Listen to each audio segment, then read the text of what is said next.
Tuan-tuan dan puan-puan, saya pasti tuan-tuan dan puan-puan dah jelas dengan perbincangan berkenaan dengan isi kandungan Etikop itu tadi. Sekarang kita akan beralih kepada panduan tadbir urus koperasi yang telah dikeluarkan pada tahun 2007 oleh Suruhanjaya Koperasi Malaysia, yang mana di dalam panduan tadbir urus koperasi ini ia menggariskan prinsip-prinsip umum dan piawaian minimum serta keperluan khusus tadbir urus untuk rujukan dan amalan koperasi. Jadi bukanlah wajib, tapi kita kena tahu untuk memastikan kita dapat menjalankan tanggungjawab kita sebagai lembaga ini dengan berkesan.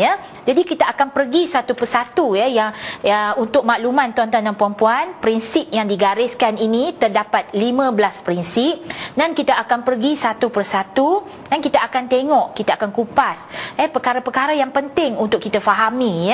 Okey, kita tengok prinsip yang pertama dulu tuan-tuan dan puan-puan, yang mana kalau kita tengok pada prinsip yang pertama tuan-tuan dan puan-puan, dia adalah berkaitan dengan koperasi ni hendaklah ditadbir oleh lembaga yang efektif. Maknanya lembaga yang berkesan ni dengan misi, strategi dan nilai tadbir koperasi dinyatakan dengan jelas. Jadi di sini di dalam prinsip yang pertama ni dia mengatakan bahawa lembaga, ini tanggungjawab lembaga ni, yang mana lembaga ni mempunyai peranan penting dalam memastikan dasar dan amalan koperasi dikendalikan dengan berkesan serta memahami tanggungjawabnya terhadap anggota. Walaupun tidak terlibat dalam pengurusan seharian perniagaan, lembaga, sebab kita tahu pengurusan seharian perniagaan akan dilaksanakan oleh pihak pengurusan, tapi lembaga perlu menyediakan mekanisme, kaedah, imbangan dan penyemakan yang baik terhadap keseluruhan pengurusan koperasi. Sebab tu kita kata untuk lebih baik lagi lembaga perlu menyediakan SOP ataupun manual prosedur kerja untuk lebih, orang kata lebih mudah dan juga untuk lebih baik lagi. Dan lembaga bertanggungjawab sepenuhnya terhadap perjalanan koperasi di samping memastikan nilai dan kepentingan anggotanya. Maknanya dia akhir sekali kita kena lihat kepada kepentingan anggota kita sendiri. Dan di dalam melaksanakan prinsip yang pertama ini, lembaga mestilah mempunyai kemahiran dan pengalaman. Mana nak dapat kemahiran? Inilah sebabnya tuan-tuan dan puan-puan kena datang berkursus. Diwajibkan. Kalau ikut kepada GP5, garis panduan 5 yang dikeluarkan oleh pihak Suruhanjaya Koperasi Malaysia, yang mana setiap lembaga dan JAD yang dilantik dia mesti hendaklah menghadiri menghadiri kursus wajib, kursus wajib dalam tempoh perkhidmatannya. Dalam tempoh perkhidmatan tu berapa lama? Maknanya dia tempoh perkhidmatan tu sebelum gugur. Jadi kalau 1/3, 3 tahun lah. Dalam tempoh 3 tahun tu seorang lembaga perlu menghadiri kursus wajib. Kalau tak buat, kalau tak datang, apa jadi? Maknanya dia di sini, tuan-tuan dan puan-puan, hendaklah orang kata dia tidak layak untuk dilantik semula selama 3 tahun. Itu dia punya orang kata hukuman yang perlu orang kata dihadapi lah kalau kata tak datang ke kursus wajib. Bukan sebab apa, bila datang ke kursus wajib sekurang-kurangnya kita akan dapat orang kata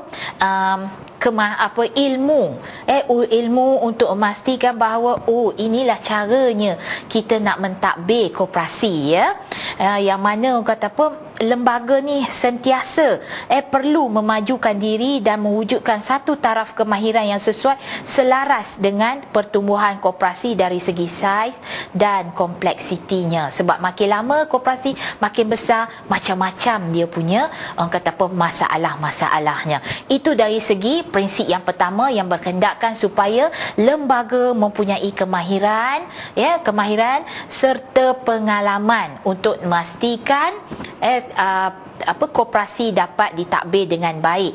Kemudian kita pergi kepada prinsip yang kedua, tuan-tuan dan puan-puan. Kalau kita lihat prinsip yang kedua, sebenarnya banyak digariskan di sini, tapi saya akan rumuskan apa yang perlu dibuat. Kalau tuan-tuan ada masa, tuan-tuan boleh bacalah kesemuanya ya. Kalau dalam prinsip yang kedua ni, dia adalah berkaitan dengan pembahagian peranan serta tanggungjawab yang seimbang dan jelas di antara lembaga dan pengurusan koperasi dari segi bidang kuasa, tanggungjawab dan accountability. Makna dia lembaga dan pengurusan adalah dua perkara yang berbeza ataupun dua entiti yang berbeza. Yang mana perlu diadakan satu pembahagian yang jelas mengenai tanggungjawab di antara lembaga dan pihak pengurusan hendaklah disediakan. Jadi kena adalah, sebab tu kita ada carta organisasi.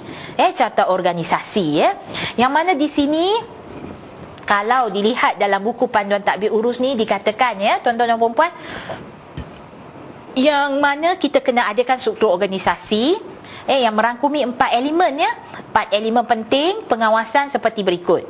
Pengawasan oleh lembaga, maknanya dia lembaga mana yang bertanggungjawab untuk portfolio-portfolio tertentu. Kemudiannya pengawasan oleh individu-individu yang tidak terlibat dalam pengurusan perniagaan. Jadi kita kena lantiklah. Kemudiannya yang ketiganya adalah penyeliaan terus terhadap perkhidmatan dan kemudahan yang pelbagai. Maknanya dia kita kena letakkan siapa yang akan menyelia atau menguruskan ke atas perkhidmatan dan kemudahan yang telah kita orang kata wujudkan. Dan kita perlu adakan pengurusan risiko, pematuhan dan fungsi-fungsi audit secara bebas untuk memastikan check and balance yang sewajarnya. Ini tanggungjawab JAD pula, Jawatan Kuasa Audit Dalaman, yang mana dia merupakan orang kata mata telinga kepada koperasi, tuan-tuan dan puan-puan.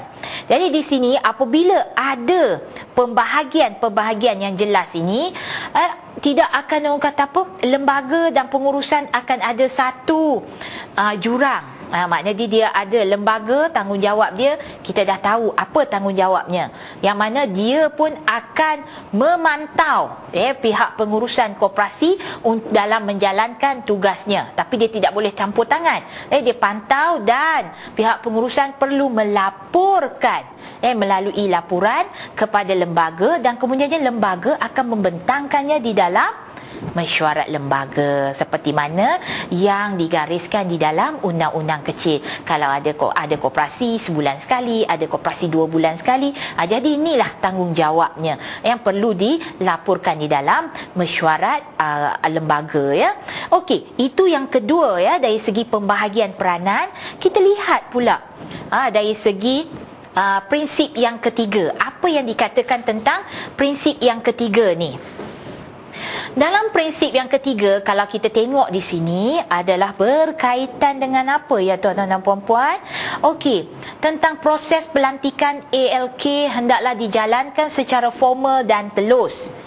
Ini ada dikeluarkan oleh pihak Suruhanjaya iaitu garis panduan 3 berkenaan dengan lantikan ALK, dan ada juga disebut di dalam akta kita Mari kita tengok apa yang dinyatakan di dalam ataupun digariskan di dalam akta koperasi kita.